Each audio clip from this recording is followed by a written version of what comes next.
Ryan, and then Galvao fought and won. Oh, did it? Yeah. Grappling match? Yeah, I think both of them were grappling. Apparently, Gordon kind of like just toyed. I've not watched the matches yet, but Gordon just toyed with Couch, and what did he beat him with? Might have been like a head and arm or something. Why the fuck is he so much better than everybody else? Not got a clue. He's physically, he's strong, and technically that might be he's a worth wizard. talking about. Yeah.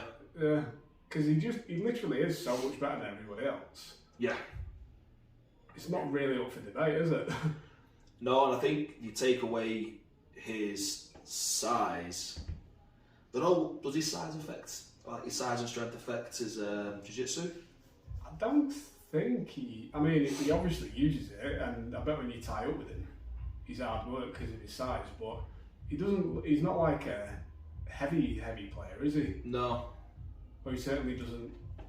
I mean, he doesn't use it as much as some of the other heavy guys. No. He rarely even puts himself in a position where he needs to throw his weight around, does he? No, very true actually. Like, you can see it as well with the Wagner Rocha match where he didn't really seem to be using his weight to apply pressure. It's just always positional. You never see him really like holding and stalling out inside control or anything like that. It's all movement based. Yeah. Must be something more than just what Danaher's teaching, because if that was the case, everybody that trains at Danaher's would be world champions. Yeah, and they're all pretty good, and you can see like Nicky Ryan's got, he's obviously he's not got the same physical attributes as Gordon in terms of height, but he's small and he's strong as well, isn't he? Yeah. And he's super technical. He's got quite a different style, but I say, it's not saying that Danaher's not a good coach. Clearly, a fantastic coach, but there's something else that Gordon Ryan's got that makes him just leaps and bounds better than. Do you think it's like his analysis of his own matches, or do you think he like really critically analyses a lot of players and watches a lot of jiu-jitsu? Do you know what? It won't surprise me if it's a combination of the two, and I do think that he probably spends a bit more time with Danaher and watching those matches, so it's not just him reviewing his own stuff. He's there with somebody else and they're sort of breaking it down and making the adjustments with him as well. So to be that dedicated in a sport like that, you've kind of got to have a level of what is it, like not ADHD or whatever, but you've got to be very focused in on that one thing, haven't you? Yeah. And basically live for it. You know, for a normal athlete who's like semi-casual, yeah, you can watch a shit ton of matches and you might get a bit of fatigue of it after a while, and you're like, I can't be asked watching any matches, I just want to or something. But to get to that level of intensity and analysis of it, you've literally got to live and breathe it, haven't you? Oh, 100%. And be able to like see it like the fucking Matrix. You know, you see somebody setting up and it's just you can clearly see the pathways of what they're doing. One thing I do find really interesting about all the guys who've trained under Danaher as well is they've got that super specific coaching style. Yeah. When you watch any of the instructionals or any of the classes down at B Team, it's like they're clearly a Danaher student. Yeah. Because of the way that the teaching's delivered. Oh yeah, it's very step by step. Here's what you're doing, and it's just reps and reps and reps of what they're looking at. Yeah, I mean, I'm trying to think about it, because it's definitely not his physical attributes that make him a standout. Because these other people who are equally or more physically imposing than him, you know, he's athletic and he's a big dude, but he's not the most. But would he? Because what I'm trying to figure out was, would he be as successful as he is without his attributes? Well, who's a player who's had equal levels of success who's smaller? Like Gary Toney's very good. Arguably. JT Garcia, Torres. Marcelo Garcia in a different day. Quite similar games actually. Yeah, definitely. And even though Marcelo's a bit smaller, he's I've never rolled with him, but he looks strong as fuck. Yeah.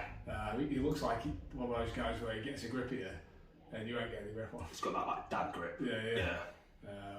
So there are definitely examples of smaller guys who are doing it, but again, but is it to the same? I don't think anybody's same been degree of success. as clearly dominant against everybody that they've come up against. Yeah. I think people are going to argue about the Penny match or whatever, but that's the only like it is what I bring up as well when people have that discussion. But again, that's going to get answered at the next ADCC, hopefully. Yeah, and also like that literally is the only one example of a time where he's not been super dominant. Yeah. And you know, by that logic, then Penny is the greatest grappler in the world, which he's not because he doesn't have that level of dominance over other players. And then he got beat by Galvao as well. Galvao just got wrestle fucked off Galvao, didn't he? But there's the argument as well with the Hulk match, Lucas Barboza. Yeah, that was a really good match. That he applied the pressure, and I think it was a very close match until the end, but until the last 1 or 2 minutes. Well, that's a great example actually, because not only was that Gordon's probably most challenged match of the tournament, it was definitely the most entertaining one as well. But when you look at Barboza, great skill, but he's definitely one of the most physically imposing, most physically attributed person in jiu-jitsu. He's got the nickname for a reason, hasn't he? True.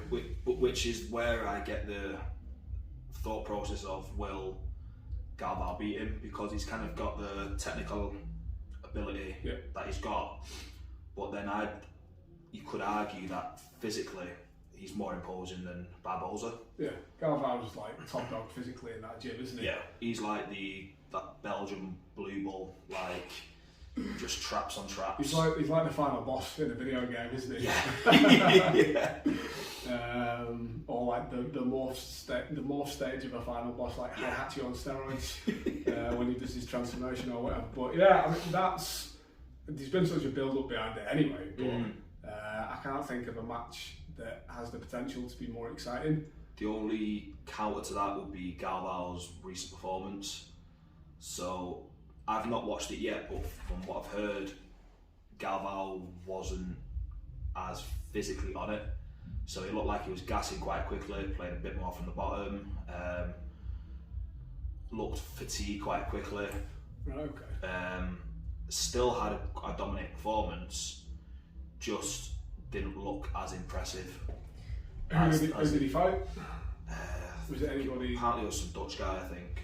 So, I mean, maybe he's using these fights as an opportunity to test out new strategies against less well-ranked players if he gets put in a bad position against Gordon in the match. Yeah. I don't know, I've not watched the match either, just making excuses for him, but I haven't seen it. But because that is what I was thinking as well. He's kind of like trialling out new things, shaking that rust off. Maybe a little bit of the old war games of put yourself out there, make yourself look a little bit bad, and then come up and get Gordon to underestimate you. Yeah, whereas Gordon just goes out and does what Gordon does. That's it. Like, there's no war games or if that's the case anyway, where it's just you know what you're getting with Gordon. Well, we've spoken about it before with him, haven't we? It's like what he will do, which is really interesting, is have an instructional that's out for sale, come out and just do the instructional on people. Yeah. And then be like, look, this shit works. Go and buy the DVD. No, definitely. I'm still waiting for him to make the transition to a subscription site. The Gordon Ryan app. Yeah, because I think that's where he's going to make. Business-wise, it makes sense for him, I'd personally say. Rather than just releasing $300 or $400 tutorials every time. Yeah. I mean, it minimises piracy as well. Yeah. I'm not sure how competitive it would be, but I do still want to see a Gordon versus Craig Jones rerun. Yeah, definitely. Do you know what I think? Get ADCC out of the way for both of them, and I think it will be quite an interesting match, like super fight, like a who's number one kind of fight, especially if Craig wins his division, Gordon wins his division. It's got to be, because I think they're only one division apart. Is it? Is he Has Gordon gone up? Gordon's definitely over 99 now. Right. Where's Keenan coming in at? Because I saw he was training with the B2 boys. I don't think he's Is he competing at all now. He's just training now.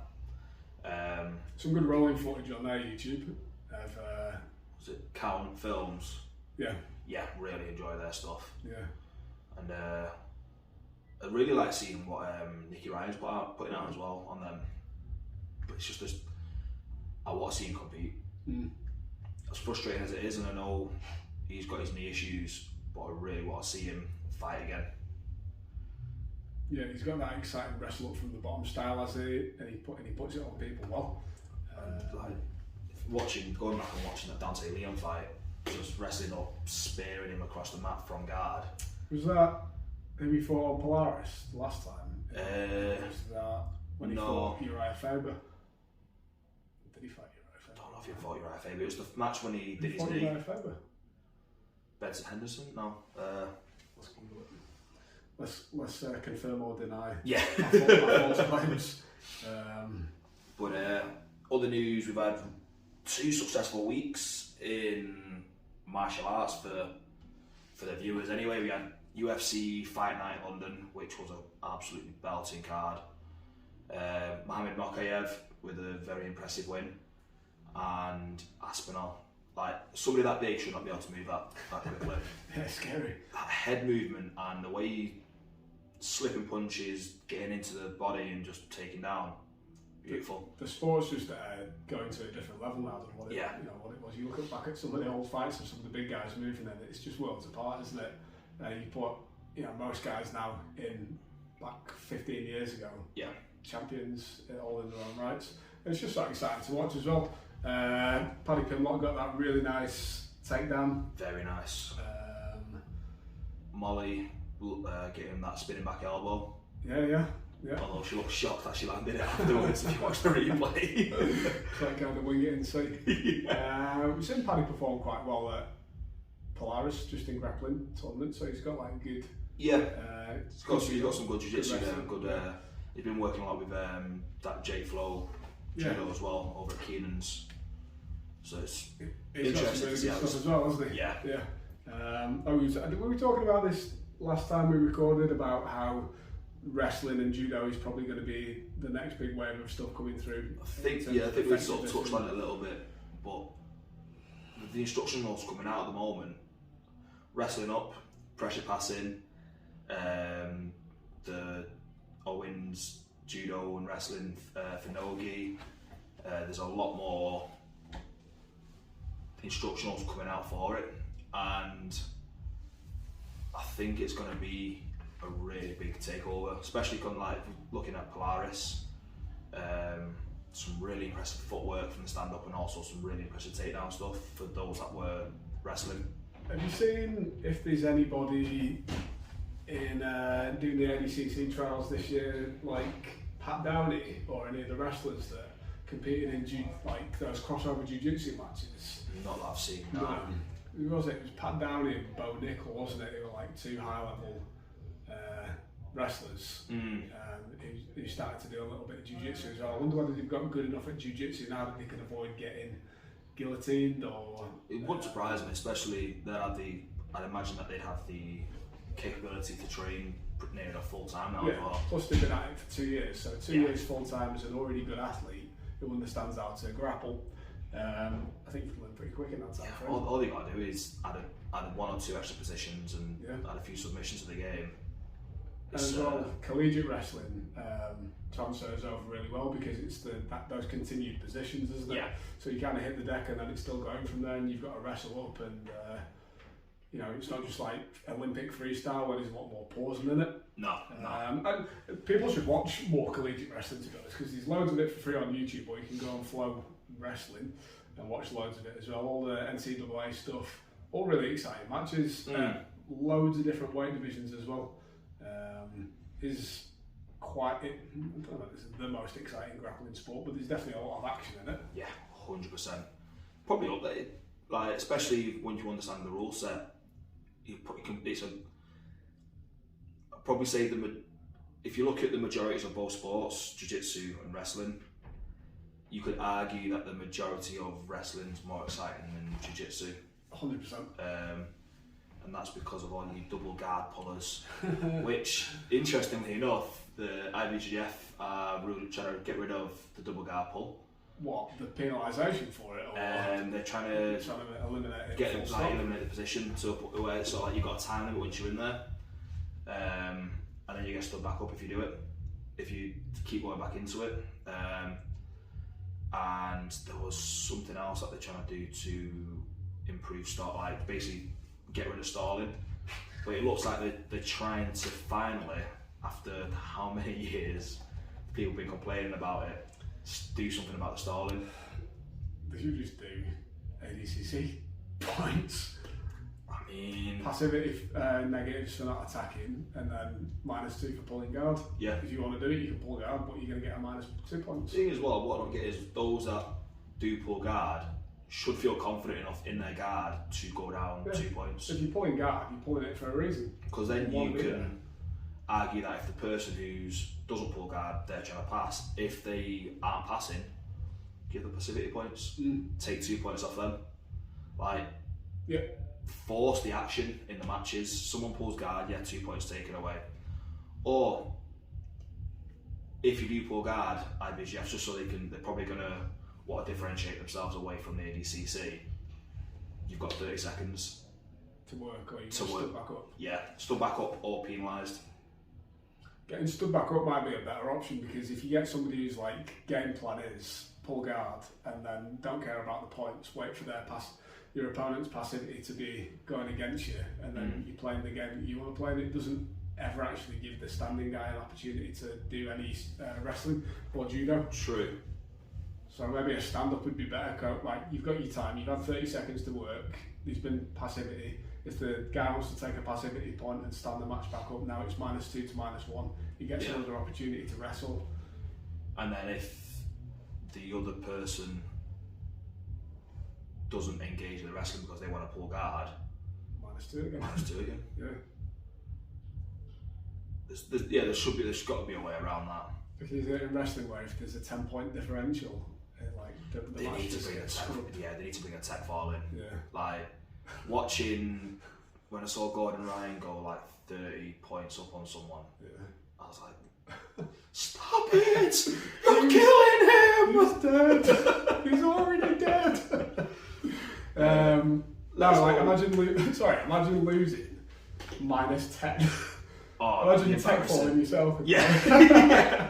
What happened? I just kept sitting down, I was tired. Oh my god. Yeah, let us know what you think of our rule suggestions and our rule changes.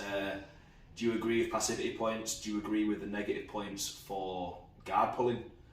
Let us know what you think of these, and then we'll go on a pitch to the ADCC, not the IBJJJJJJJF, and probably take about another 10 years for change to happen. We're going to get bombarded by butt scooters now. Yeah. How dare you take away my 50-50? Got the Bonafide PT, I'm Coach by Side. Make sure you hit that like, subscribe and comment below. And we'll see you next week. We have been the Grapplers Academy.